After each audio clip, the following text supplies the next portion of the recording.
So one of the big issues facing Israel when it comes to the Gaza Strip right now is the opening of the Rafah crossing. You might hear about that. Now, the Rafah crossing is the border crossing between the Gaza Strip and Egypt, and Israel has been adamant that that crossing cannot be open to two-way traffic until Ran Gvili, the last hostage, he's reportedly been killed, but that the last hostage body be returned to Israel. And we know there's credible intelligence information. We know the Israelis know, the Americans know, Donald Trump has said it, that Hamas knows where his body is. And according to the Trump 20-point plan, which is the plan that we're supposed to be following, that Israel agreed to, that everyone agreed to, Ran Gvili's body, all the bodies of all the hostages are supposed to be returned to Israel as part of phase one, and Hamas must be disarmed and removed from power as part of phase one before we move on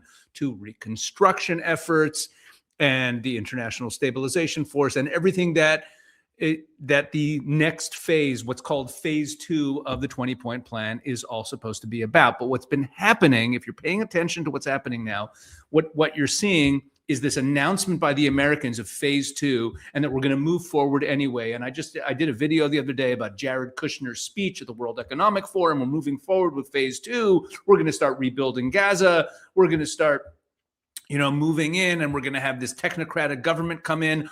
All of this is supposed to be part of phase two. The Israeli Defense Forces, the Israel Defense Forces, the Israeli army has still not withdrawn from the yellow line, which controls 53% of the Gaza Strip, which is still in Israeli hands. And they don't plan to, but they're being pressured to move to a phase two. So the opening of the Rafah crossing is critical because it would mean that humanitarian aid, which again is not only food, it's not only medicines. A lot of people think humanitarian aid, that's what they think. A lot of it is construction materials, fuel, things that can be used for terrorist purposes. And the opening of the Rafah crossing means coming in from Egypt, large quantities of aid and large quantities of building materials, reconstruction materials going in to the Gaza Strip and being delivered onto the Hamas side. And Israel does not want to allow this because we haven't received Ran Gvili's body yet. It is not the time to move on to phase two. Now, where is the pressure coming from?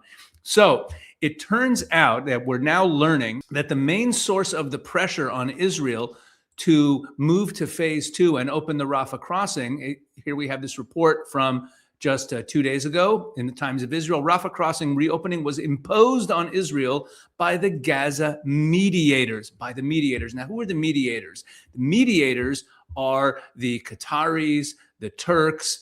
It says right here, the Arab diplomat said mediators of the Gaza ceasefire, the U.S., Egypt, Qatar, and Turkey recognized that Israel wasn't going to agree on its own to reopen the border gate between Egypt and Gaza, and therefore they just announced it. They announced that it would be open, essentially imposing it upon Israel. And then yesterday, so the day after that report came out, Steve Witkoff and Jared Kushner were in Jerusalem meeting with Prime Minister Netanyahu. And one Israeli official came out after the meeting and said that an Israeli official reportedly voiced sharp criticism of Witkoff. According to the Ynet news site, there's been anger in Jerusalem as the White House envoy pressures Israel to open the Rafah border crossing between Gaza and Egypt this week, even if Hamas fails to return the remains of Ran Gvili, the last hostage held by the Palestinian terror group. And he went on to say that Witkoff pushed for placing our big rival Turkey on the border. Okay. And Witkoff has become a lobbyist for Qatari interests. So look, the issue of Turkey being on the border is a huge one. Israel cannot allow the Turks to have a presence on Israel's southern border. That is just an absolute non-starter. And the Turks are Israel's main enemy in the Middle East these days. They're Israel's main rival in the Middle East. And therefore, it's just not something acceptable to the Israelis to have the Turks there. And it turns out, and we know that there's been a lot of pressure, right? A lot of pressure from the Americans to allow the Turks in. That's been one of the big headlines lately. And it turns out this Israeli official, anonymous, but this is credible. The Times of Israel would not be reporting something if they didn't know the source to be a credible source. We can trust this, that it is Steve Witkoff. Steve Witkoff, the special envoy for the Middle East of the Trump administration, who has been pressuring Israel to accept all of these concessions. Essentially, what happens is that Israel signs a deal, the 20-point plan, and says, hey, look, this deal looks fine by us. And then once it's signed, the other side starts to try to whittle away at it. Well, you don't have to get all the hostages back. Well, Hamas isn't disarmed yet, but we can already start moving on to phase 2, even with Hamas there.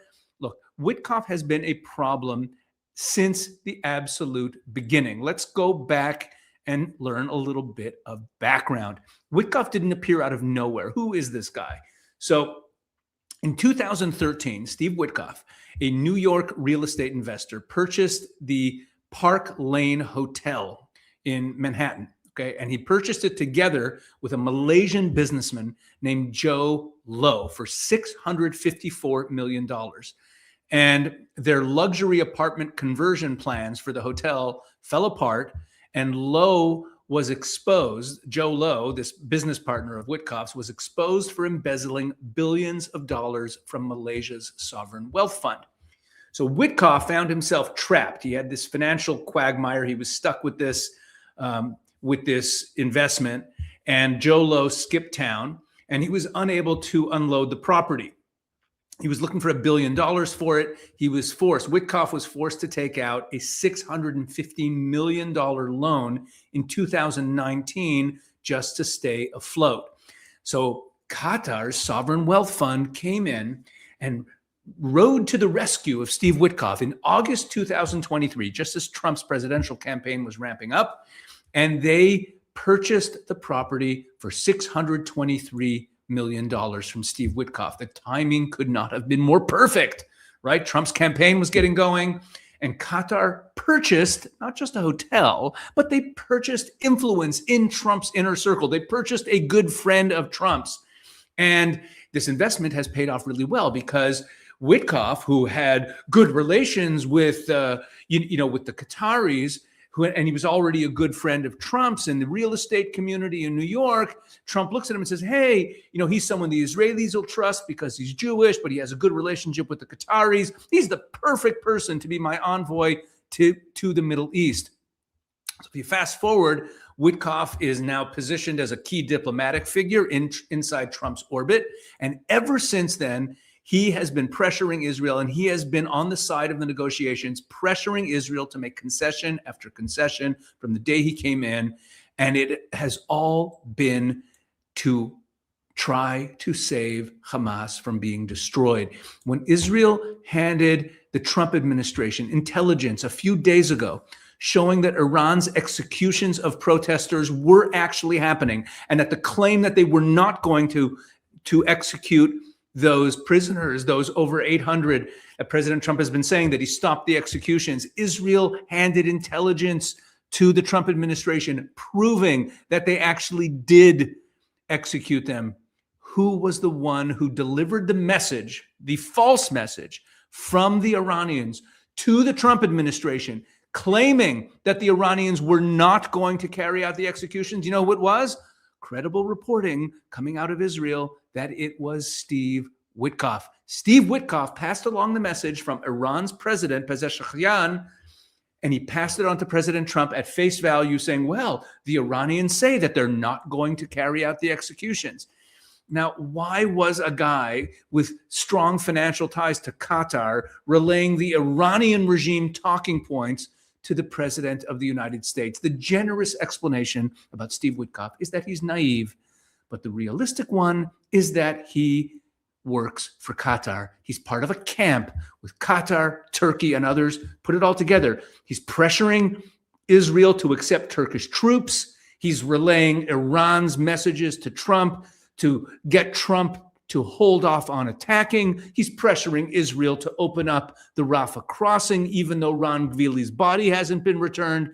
Steve Witkoff is a very, very problematic character, and he's been a problematic character from the beginning, and he is compromised. He's compromised because he is bought and paid for by the Qataris. So as long as this guy is in a key negotiating position, he's going to cause problems for the Israelis. Don't buy the fact that because he's Jewish, that means that he's an ally of Israel. Nothing could be further from the truth. In fact, it's very often Jews who end up in these positions of power who end up being the worst enemies of the Jewish people. And it's almost like they use their Jewish identity as a lever, as kind of cover for the pressure that they then put on Israel. So this Steve Witkoff guy is a bad news guy. He's been bad news from the beginning.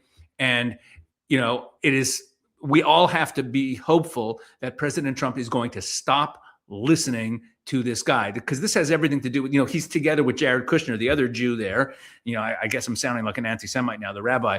But these guys, they want to move ahead to reconstruction, and we're going to make peace. And they share this mistake, this delusion that I've talked about, that if we just give them a better life, and they're all good people really at heart, all they really want is to live a better life, and they're totally naive or duped or, as I said, compromised by these jihadists. And that is why they're constantly pressuring Israel. So this Steve Witkoff guy is basically a Qatari agent.